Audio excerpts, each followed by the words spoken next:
तर ढोले पाटील महाविद्यालयातील गणेशोत्सव झाला अभूतपूर्वपणे साजरा। नमस्कार मित्रांनो, मी वेदांग आणि स्वागत आहे तुमचं एका नवीन व्लॉग मध्ये। आज आपण एकत्र आलो होतो दख्खनचा राजा श्री ज्योतिबा यांची कथा सांगण्यासाठी, ज्यांनी अन्यायाच्या अंधारावरती धर्माचा प्रकाश पसरवला। विघ्नांचा विनाश करणारा विघ्नहर्ता आणि सुखाचा अग्रदूत सुखकर्ता असणाऱ्या गणरायाची आरती झाली आणि गणेश वंदनेनं कथेची भक्तिमय सुरुवात करण्यात आली। दख्खनच्या त्या भूमीत जिथं राक्षसांनी अत्याचार करून लोकांच्या जीवाला घोर संकट आणलं, जिथं गावकरी असह्य झाले, अशातच अंबाबाईनं घातलं महादेवाला साकडं। झाला देवाच्या नावाचा जागर, रत्नासुर आणि कोल्हासुराच्या अत्याचारातून मुक्त होण्यासाठी घातलं देवाला गारानं आणि महादेवाच्या तेजातून जन्माला आली एक ज्योत आणि भक्तांच्या हाकेसाठी धावले श्री ज्योतिबा।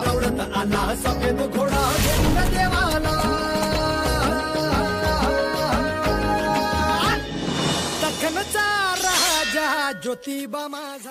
अधर्माविरुद्धच्या या लढ्यात ज्योतिबांसोबत उभ्या ठाकल्या देवी चोपडाई। आणि अधर्म अत्याचार यासाठी लढताना जेव्हा एखादी स्त्री उभी असते तेव्हा दैवत्व आणि शौर्याचा संगम होतो आणि धर्माचा विजय हा निश्चित असतो। पण हे युद्ध इथंच संपत नाही, कारण रत्नासुराच्या वधानंतर त्याचा भाऊ कोल्हासूर राक्षसांच्या रक्ताचा सूड घेण्यासाठी पुढे येतो आणि अंबाबाईला युद्धाचं आव्हान देतो। मग कोल्हासुराच्या त्या रागापुढे आई अंबाबाईचा ठाव लागेल का आणि नक्की विजय कोणाचा होईल हे पाहण्यासाठी आपला भाग 2 पण लवकरच येत आहे। तरी या व्हिडिओला लाईक आणि वेदांग जाधवराव या पेजला फॉलो करा आणि बोला ज्योतिबाच्या नावानं